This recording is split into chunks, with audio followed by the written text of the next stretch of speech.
전 오늘도 이 질문을 받습니다. 그날 하얼빈에서 정말 그런 일이 있었나요? 뉴욕타임스의 베테랑 특파원 올리비아 스콧. 그녀가 목격한 2025년 하얼빈 동계 아시안게임의 놀라운 실체. 처음엔 저도 믿을 수 없었어요. 혼돈의 현장에서 발견한 한 나라의 특별한 모습. 전 세계 언론이 주목한 그날의 이야기입니다. 그리고 올리비아가 마주한 충격적인 진실을 말하려 합니다. 이제 여러분께 모든 것을 말씀드리겠습니다. 세계를 감동시킨 대한민국의 숨겨진 이야기 지금 시작합니다. 시작 전 좋아요 버튼 한 번만 눌러주시면 감동 사연을 전하는 영상에 큰 힘이 됩니다. 저는 뉴욕타임스 베이징 특파원 올리비아 스콧입니다. 2025년 하얼빈 동계 아시안게임을 취재하러 왔죠. 비행기에서 내리자마자 매서운 한파가 제 뺨을 핥히었습니다. 영하 20도를 오가는 이곳의 겨울은 제가 살던 뉴욕과는 비교도 되지 않을 만큼 추웠습니다. 공항에 들어서자 벽면 가득 걸린 대형 현수막이 시선을 사로잡았습니다. 하얼빈 동계 아시안게임의 마스코트인 판다 캐릭터가 스케이트를 타는 모습이 귀여웠어요. 입국장을 빠져나오자 자원봉사자들이 밝은 미소로 저를 맞이했습니다. 웰컴 투 하얼빈. 자원봉사자 린이 제게 다가와 환하게 웃었어요. 린의 안내로 미디어센터행 셔틀버스에 올랐죠. 차창 밖으로 펼쳐진 하얼빈의 풍경은 마치 동화 속 한 장면 같았습니다. 거리 곳곳에 설치된 얼음 조각상들이 햇빛을 받아 반짝였어요. 하얼빈 국제 빙설 축제를 위해 제작된 작품들이라고 하네요. 버스가 중앙광장에 도착하자 저도 모르게 감탄사가 튀어나왔습니다. 이건 정말 믿을 수가 없네요. 수십 미터 높이의 얼음성이 우뚝 서 있었죠. 러시아 건축 양식을 본떠 만든 이 거대한 얼음성은 마치 겨울왕국의 엘사가 지은 얼음성 같았어요. 주변으로는 다양한 얼음 조각들이 즐비했는데 해가 저물자 형형색색 조명이 켜지며 더욱 환상적인 분위기를 자아냈습니다. 광장은 전 세계에서 온 관광객들로 북적였어요. 두꺼운 패딩을 입은 사람들이 얼음 조각상 앞에서 인증샷을 찍느라 여념이 없었죠. 저도 카메라를 꺼내 이 황홀한 풍경을 담기 시작했습니다. 미디어 센터에 도착해보니 세계 각국의 취재진들이 벌써 자리를 잡고 있었어요. 대회 개막이 코앞으로 다가온 만큼 다들 분주해 보였습니다. 저는 프레스카드를 받고 호텔로 향했죠. 창밖으로 주경기장이 보였어요. 중국의 전통 건축 양식을 현대적으로 재해석한 웅장한 외관이 인상적이었습니다. 경기장 주변에는 참가국들의 국기가 펄럭이고 있었죠. 호텔에 도착해 짐을 풀고 저녁 산책에 나섰습니다. 밤이 깊어갈수록 도시는 더욱 화려해졌어요. 중앙대로의 러시아풍 건물들이 조명을 받아 반짝였고 거리엔 아시안게임을 즐기러 온 관광객들로 가득했습니다. 하얼빈의 첫인상은 그야말로 완벽했어요. 하지만 이 화려한 겉모습 뒤에 무언가 석연치 않은 구석이 있다는 걸 직감했죠. 거리의 자원봉사자들이 서로 다급하게 무전을 주고받는 모습이 자꾸 눈에 띄었기 때문입니다. 대회 준비가 제대로 된 걸까? 이런 의문이 스칠 때마다 저는 하얼빈의 아름다운 야경을 보며 괜한 걱정이라고 스스로를 달랬어요.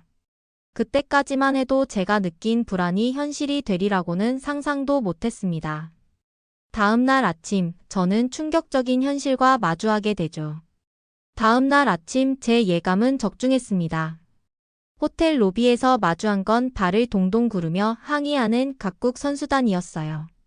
프런트 데스크 직원은 고개를 숙인 채 계속해서 저희도 방법이 없습니다. 라는 말만 반복하고 있었죠. 도대체 무슨 일이에요? 옆에 있던 태국 선수단 관계자에게 물어보니 충격적인 이야기를 들었습니다. 선수촌 일부가 아직 완공도 안 됐다는 거예요. 급히 선수들을 호텔로 분산 배치하려 했지만 이마저도 제대로 준비가 안 되어 있었죠. 저는 서둘러 현장 취재에 나섰습니다. 그런데 이게 무슨 일이죠? 어제까지만 해도 멀쩡하던 주요 도로가 갑자기 통제되고 있었어요. 경찰들은 아무런 설명도 없이 차들을 돌려보내기 바빴습니다. 죄송하지만 이유라도 알 수 있을까요? 제가 프레스카드를 보여주며 물었지만 돌아온 건 상부 지시입니다. 라는 형식적인 답변뿐이었어요. 택시 기사님은 한숨을 쉬며 말씀하셨습니다. 아침에 갑자기 통제령이 내려왔어요. 우리도 어쩔 수 없이 우회해야 하는데 그러다 보면 시간이 2배는 더 걸리죠.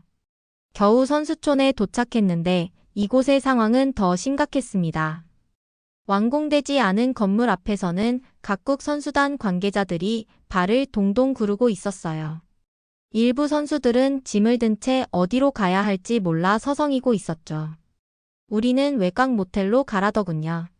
그것도 4명이 한 방을 써야 한다는데. 카자흐스탄 선수단 관계자의 말에서 체념이 묻어났습니다. 대회를 앞둔 선수들이 이런 환경에서 컨디션을 어떻게 유지할 수 있을까요? 더 큰 문제는 따로 있었어요. 중국 정부가 강조하던 친환경 아시안게임이 무색하게 공사장에서 발생하는 먼지가 하얼빈 시내를 뒤덮고 있었습니다. 마스크를 쓴 시민들이 종종 걸음으로 지나가는 모습이 안타까웠죠. 이런 상황에서 어떻게 경기를 치르라는 건가요? 일본 피겨 선수가 한숨 섞인 목소리로 말했어요. 실내 링크장으로 향하는 길은 공사 차량들로 막혀 있었고 선수들은 장비를 들고 먼지 날리는 길을 걸어가야만 했습니다. 저는 현장의 모습을 사진에 담으며 기사를 작성하기 시작했죠. 하얼빈의 악몽 준비되지 않은 아시안게임. 제목을 정하자마자 현지 관리가 다가와 카메라를 보여달라고 했습니다. 공식 승인 없이 촬영된 사진은 삭제해야 합니다. 하지만 전 단호하게 거절했어요. 세계가 알아야 했습니다. 이 대회가 얼마나 무책임하게 준비되었는지를요. 그런데 이건 시작에 불과했죠. 더 큰 문제가 기다리고 있다는 걸 그때는 미처 몰랐습니다. 제가 예감한 더 큰 문제는 바로 그날 밤 찾아왔습니다. 선수촌에서 긴급 기자회견이 열렸다는 연락을 받고 서둘러 달려갔어요. 기자회견장에 도착하니 각국 선수단 대표들의 표정이 심상치 않았죠. 친환경을 이유로 난방 공급을 제한하고 있습니다. 하지만 이건 말이 안 되죠. 태국 선수단 단장이 분노에 찬 목소리로 말했어요. 영하 20도를 오가는 날씨에 난방이 제대로 작동하지 않는다니 저는 귀를 의심했습니다. 현장 확인을 위해 몇몇 기자들과 함께 선수촌을 둘러보기 시작했죠. 복도를 걷는데 마치 냉동창고에 들어온 것 같았어요. 선수들의 방에 들어가 보니 상황은 더 심각했습니다.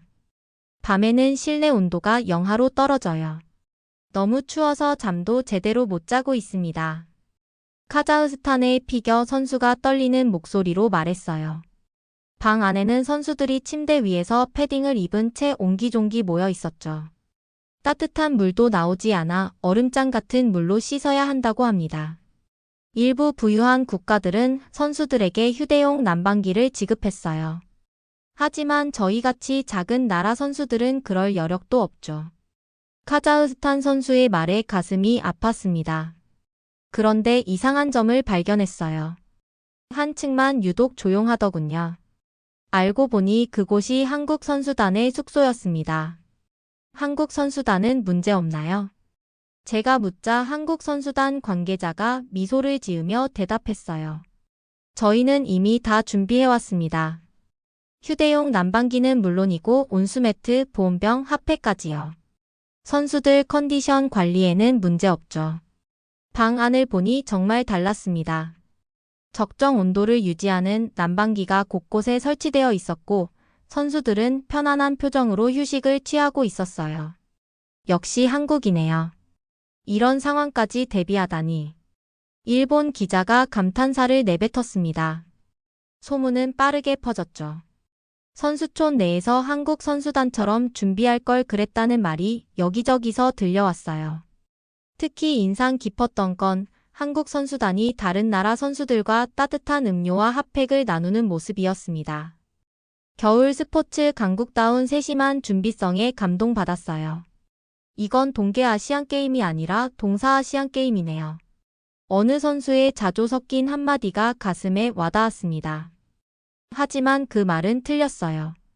적어도 한국 선수단에게는 말이죠. 그들은 이미 이런 상황까지 예측하고 완벽하게 대비해왔으니까요. 이 모든 상황을 취재하면서 저는 문득 깨달았습니다. 위기 상황에서 더욱 빛을 발하는 한국의 저력을요. 하지만 이건 시작에 불과했죠. 제가 한국인들의 진면목을 보게 된 건 그 다음날 공항에서였습니다. 다음날 아침 추가 취재를 위해 공항에 도착했습니다. 선수들의 입국 현장을 취재하려 했죠. 그런데 제가 목격한 건 아수라장이 된 공항이었어요. 우리가 먼저예요. 중국인 관광객 무리가 갑자기 소리를 지르며 수속 창구로 몰려들었습니다. 질서정연하게 줄을 서 있던 사람들이 순식간에 밀려났죠. 공항 직원들은 어쩔 줄 모르고 우왕좌왕했어요. 제발 차례대로 해주세요. 직원의 외침도 소용없었습니다. 오히려 더 큰 소리로 항의하는 사람들 때문에 공항은 아비규환이 됐죠. 그때였어요. 한 백인 할머니가 밀려나다가 중심을 잃고 비틀거렸습니다. 순간 검은 정장 차림의 한 남성이 재빨리 달려와 할머니를 부축했어요. 그는 능숙한 영어로 할머니의 상태를 살폈습니다. 괜찮으세요? 어디 다치신 곳은 없으신가요? 그의 진심 어린 걱정에 할머니는 안도의 미소를 지었죠.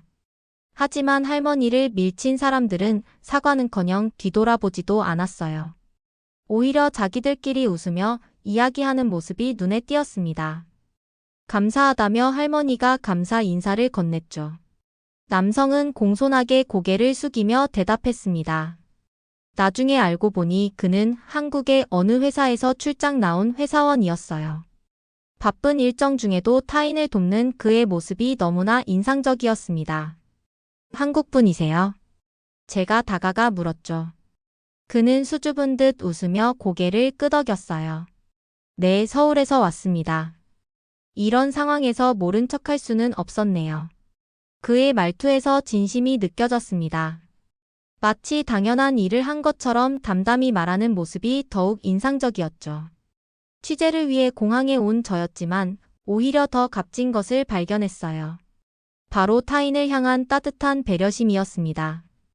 아무도 신경 쓰지 않는 상황에서 누군가는 발걸음을 멈추고 도움의 손길을 내밀 수 있다는 걸 보여준 거죠.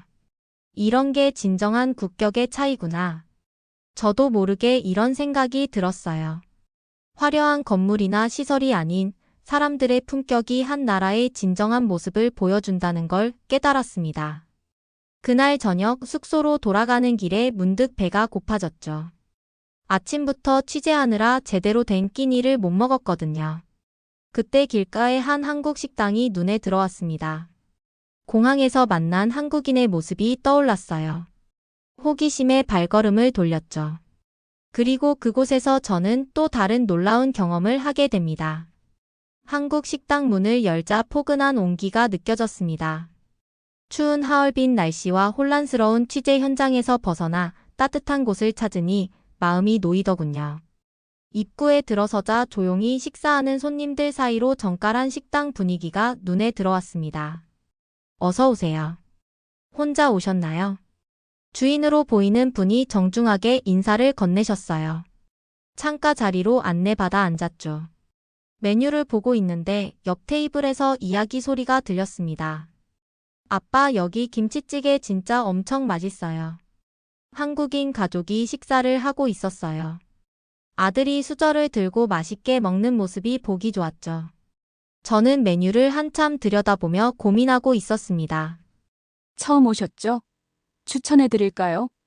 한국인 어머님이 자연스럽게 말을 걸어오셨어요. 망설이는 제 모습이 보이셨나 봅니다. 네, 사실 한국 음식이 처음이라. 이 날씨엔 따뜻한 순두부찌개가 좋을 것 같네요. 여기 순두부가 특히 맛있어요. 아버님도 미소를 지으며 거들어 주셨습니다. 감사합니다. 그럼 순두부찌개로 주문할게요. 음식이 나오고 첫 숟가락을 떴는데 정말 맛있었어요. 얼큰하면서도 부드러운 국물이 차가웠던 몸을 녹여주는 것 같았습니다. 맛있죠? 아, 그런데 수저를 그렇게 드시면 조금 불편하실 텐데. 10대로 보이는 아들이 수저 잡는 법을 살며시 알려주었어요. 수저를 이렇게 잡으면 더 편하실 거예요. 자연스럽게 대화가 이어졌습니다. 그들은 하얼빈 여행 중이라고 했어요. 아들이 빙상 선수라 이번 대회도 보러 왔다고 하더군요. 혹시 기자신가요? 프레스 카드가 보여서요. 어머님이 물으셨습니다. 네, 뉴욕타임스 특파원입니다. 이번 대회 취재차 왔어요. 대회장 상황이 많이 혼잡하다던데 취재하시기 힘드시겠어요. 우리는 자연스럽게 대회 이야기를 나누게 되었습니다. 그들은 현장에서 보고 들은 이야기들을 들려주었고, 저는 취재하면서 느낀 점들을 이야기했어요. 한국 선수들은 정말 대단해요. 이런 상황에서도 묵묵히 최선을 다하는 모습이. 어머님의 말씀에 고개가 끄덕여졌습니다. 식사를 마치고 일어서려는데 어머님이 따뜻하게 말씀하셨어요. 다음에 한국에 오시면 연락하세요. 맛있는데 더 많이 알려드릴게요. 명함을 건네시며 환하게 웃으셨죠. 이렇게 따뜻한 만남이 또 있을까요? 하지만 다음 날 저는 더 큰 충격을 받게 됩니다. 중국 식당에서의 경험은 정말 달랐거든요. 다음 날 점심시간 저는 현지 중국 식당을 찾았습니다. 취재의 공정성을 위해서라도 비교가 필요하다고 생각했죠. 전날 한국 식당이 따뜻했던 기억을 안고 들어섰어요. 자리가 없어요. 저기 앉으세요. 직원이 손님들을 향해 소리를 지르고 있었습니다. 아무리 봐도 빈자리가 많았는데 말이죠. 이상한 마음에 안내받은 자리에 앉았어요. 테이블은 끈적거렸고 수저는 제대로 닦지도 않은 듯 했습니다. 주문하시겠습니까? 메뉴를 받아들었는데 깜짝 놀랐죠. 기름때가 묻어 있었어요. 굉장히 불쾌했지만 그래도 현지 맛집이라는 입소문에 기대를 품고 주문했습니다. 저기요. 언제 나오나요? 옆 테이블의 손님이 짜증 섞인 목소리로 외쳤어요. 주문한 지 40분이 지났다는데 음식이 나오지 않고 있었죠. 직원은 대꾸도 없이 지나갔습니다. 그때였어요. 주방 쪽에서 말다툼 소리가 들렸습니다. 호기심에 고개를 돌렸더니 주방 안이 훤히 보였죠. 제가 본 광경은 충격적이었어요. 주방 바닥에 음식 재료들이 나뒹굴고 있었습니다. 조리대는 지저분했고 요리사는 마스크도 쓰지 않은 채 담배를 물고 있었어요. 손을 씻지도 않고 바로 음식을 만지는 모습이 보였죠. 저도 모르게 한숨이 나왔습니다. 어제 본 한국 식당의 깨끗한 주방이 떠올랐어요. 모든 직원이 위생모와 마스크를 착용하고 주기적으로 손을 씻던 모습과는 너무나 대조적이었죠. 마침내 제 음식이 나왔습니다. 하지만 기대와 달리 맛도 실망스러웠어요. 간은 심하게 짜고 재료는 신선하지 않았죠. 무엇보다 위생 상태를 본 후라 마음 편히 먹을 수가 없었어요. 저기 외국인도 음식 못 먹겠다고 하네. 옆자리에서 속삭이는 소리가 들렸어요. 보니까 다른 테이블의 외국인 손님들도 음식을 거의 건드리지 않고 있었어요. 우리 다시 그 한국 식당으로 갈까요? 한 외국인 관광객이 일행에게 말하는 소리가 들렸죠. 그러자 다들 고개를 끄덕였어요. 한국 식당은 적어도 깨끗하고 맛있잖아요. 그들의 대화가 계속 이어졌습니다. 결국 저도 자리에서 일어났어요. 다시 한국 식당으로 발걸음을 옮겼죠. 한국 식당에 들어서자 친숙한 목소리가 들렸습니다. 어서 오세요. 또 오셨네요. 어제 봤던 직원이 반갑게 맞아주었어요. 깨끗한 식당 내부와 정갈한 테이블 세팅이 더욱 빛나 보였습니다. 이제 알겠어요. 왜 중국식을 뒤로 한 채 한국 식당을 찾는지. 이런 경험들이 쌓이면서 저는 점점 더 한국과 한국인들에 대해 궁금해졌어요.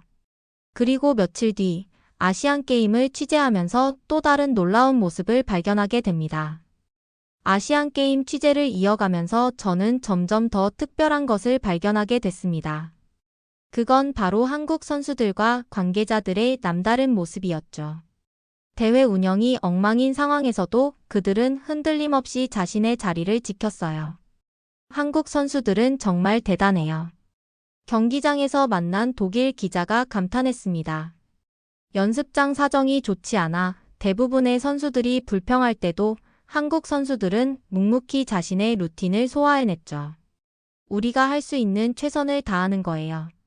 한국 쇼트트랙 대표팀의 한 선수가 담담히 말했습니다. 그녀의 말처럼 한국 선수들은 혼란스러운 상황 속에서도 흔들리지 않았어요. 특히 인상 깊었던 건 경기장 정리 모습이었습니다. 다른 나라 선수들이 그냥 지나칠 때도 한국 선수들은 자신의 자리를 깨끗이 치우고 떠났죠. 이게 우리의 기본 매너입니다. 아이스하키 대표팀 코치가 말씀하셨어요. 작은 것 하나하나에 신경 쓰는 모습이 인상적이었습니다. 거리에서도 마찬가지였죠. 한국 응원단은 응원이 끝난 후 주변을 깨끗이 청소했어요. 중국 경찰들도 놀란 듯 지켜보았습니다. 우리나라에서는 당연한 일이에요. 응원단장님의 말씀이 가슴에 와닿았죠. 그들에겐 이런 배려가 특별한 게 아닌 일상이었던 거예요. 식사 시간에도 한국인들의 모습은 달랐습니다. 선수촌 식당이 혼잡할 때도 그들은 질서 있게 줄을 섰고 자리를 양보했어요. 심지어 다른 나라 선수들에게 먼저 자리를 권하기도 했죠. 한국 사람들은 늘 이렇게 친절한가요? 옆에 있던 말레이시아 기자가 물었어요. 저는 고개를 끄덕였습니다. 공항에서 만난 그 회사원부터 식당의 가족들, 그리고 이곳의 선수들까지 모두가 한결같았으니까요. 경기 결과도 놀라웠습니다. 열악한 환경 속에서도 한국 선수들은 뛰어난 성적을 거두었어요. 하지만 더 놀라운 건 승리 후의 모습이었죠. 상대 선수를 먼저 위로하고 감독님께 인사하고 관중들에게 감사 인사를 하는 모습. 이런 매너가 한국의 진정한 힘 아닐까요? 일본 기자의 말에 깊이 공감했습니다. 화려한 시설이나 규모가 아닌 사람들의 품격이 진정한 선진국의 모습이라는 걸 깨달았어요. 이 모든 게 우연일 리가 없습니다. 저는 확신에 찬 목소리로 중얼거렸습니다. 공항에서 만난 그 따뜻한 배려심, 식당에서 경험한 친절과 정갈함, 그리고 이곳 선수촌에서 보여준 준비성과 매너. 모든 것이 하나로 연결되어 있었어요. 취재를 마무리하며 저는 깊은 깨달음을 얻었습니다. 한국은 이미 세계가 배워야 할 진정한 선진국이었어요. 물질적인 풍요가 아닌 사람을 먼저 생각하는 마음가짐으로 말이죠. 올리비아, 당신의 기사가 기대되는군요. 편집장의 메시지를 받았습니다. 저는 자신 있게 답장을 보냈어요.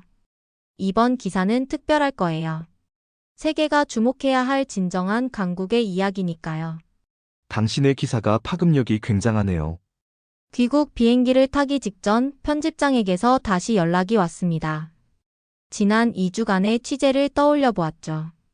공항에서 만난 그 따뜻한 손길, 한국 식당에서 경험한 정갈한 배려, 선수촌에서 목격한 완벽한 준비성까지. 네, 어쩌면 예상했을지도 모르겠네요. 소셜미디어에는 제 기사에 대한 반응이 폭발적이었습니다. 특히 주목받은 건 진정한 선진국의 기준은 시설이나 규모가 아닌 사람에 대한 배려심이라는 구절이었어요. 올리비아 씨, 잠시 시간 괜찮으신가요? 비행기 탑승을 기다리는데 낯익은 목소리가 들렸습니다. 돌아보니 지난번에 공항에서 만났던 한국인이었어요. 기사 잘 보았습니다. 과찬이시네요.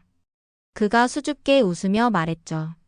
하지만 전 고개를 저었습니다. 과찬이 아니에요. 오히려 한국의 진정한 모습을 제대로 전하지 못한 것 같아요. 탑승 시간이 되어 자리에 앉으며 저는 마지막 원고를 썼습니다. 하얼빈의 겨울은 차가웠지만 한국인들의 마음만은 따뜻했다. 그들은 혼돈 속에서도 질서를, 차가움 속에서도 온기를, 무관심 속에서도 배려를 보여주었다. 이것이 바로 진정한 선진국의 모습이 아닐까. 물질적 풍요가 아닌 마음의 풍요를 가진 나라. 대한민국은 이미 세계가 배워야 할 미래의 표준이 되어 있었다. 이번 취재는 단순한 아시안게임 보도가 아닌 한 나라의 진정한 가치를 발견하는 특별한 여정이었습니다. 다음에는 꼭 한국을 직접 가봐야겠네요. 창밖의 구름을 바라보며 저는 미소 지었습니다. 이제야 진짜 이야기의 시작점을 찾은 것 같았거든요. 이번 사연 어떠셨나요? 너무 감동적인 이야기로 느껴졌습니다. 감동이 여러분의 마음에 닿으셨다면 좋아요를 마음에 들지 않으셨으면 댓글로 남겨주세요. 좋아요와 댓글은 저에게 큰 힘이 됩니다. 오늘도 감동튜브 채널을 시청해주신 분들께 진심으로 감사드립니다. 다음 이야기에서 다시 만나겠습니다.